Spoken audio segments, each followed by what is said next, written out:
打鼾是怎么回事？打鼾是很平常的一个现象，可是平常的东西，normal 的事情，很 common 的事情，并不表示它就是正常的。OK，什么是打鼾？刚才我已经说了，打鼾大家一定知道，打鼾就是口口口咯，对不对？打鼾就是睡觉的时候口口口，如果没有睡的时候是不会打鼾的，对吗？大家都知道。所以呢，打鼾呢是呼吸系统的结构震动而产生的声音，就是它有那个声音发出来的，就是睡觉的时候呼吸道被阻挡。我们刚才有看哦，这个是我们的侧面，OK，就是这个呼吸道被阻挡。然后呢，然后就是里面的一些软组织呢震动，然后发出声音。还有呢，打鼾呢，同时也可能是睡眠呼吸中止症、窒息症的一个记号，不一定是全部的打鼾都会是睡眠呼吸中止症。可是呢，如果你有打鼾的话，就是给你一个 warning，你可能会有睡眠呼吸中止症。打鼾要怎么改善？第一，如果你是肥胖的人，然后你的颈围很粗的，第一，你可以减轻体重，就是减轻体重，大家都会啦，就是说你多吃蔬菜水果，多吃那些全麦的东西，减少糖，减少那个碳水化合物，然后做适度的运动，然后减少抽烟喝酒，因为都知道酒是那个大家都讲。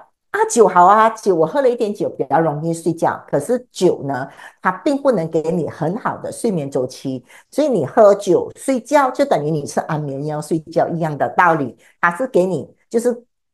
你是昏睡下去的，它不是给你有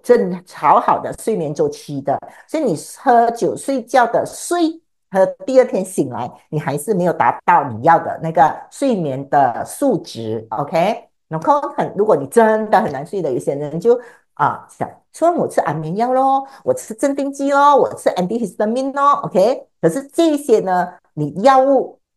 其实它会造成你打鼾更严重，因为这些呢都会让你的 muscle relax 太多。当然，有时你是因为你有一些问题，你需要吃安眠药的，你需要吃那个镇定剂的，你要好好的去跟你的主治医生去讨论，不然我不要你们说听了都在劝讲讲，哦，都在劝讲吃安眠药、吃镇定剂会打呼，这样我马上停掉，因为我们等下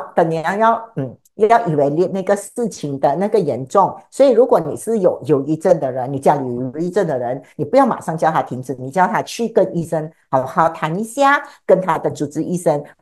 发药写 prescription 给你的那个医生去了解一下，你跟他说，我因为吃了这些药，我打鼾很严重，我是不是可以用其他的药物代理？因为现在很多的药物它都有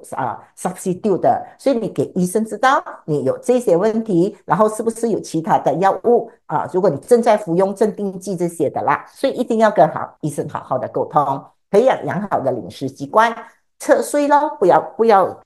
要平躺。睡觉之前做深呼吸，这个我要讲一下我们讲的深呼吸并不是叫你大口大口的把气吸进气呀。我们讲的深呼吸，这个深字呢，就是要深到我们的横膈膜，这个才是深呼吸，OK？而且是鼻子呼吸，不是用嘴巴呼吸。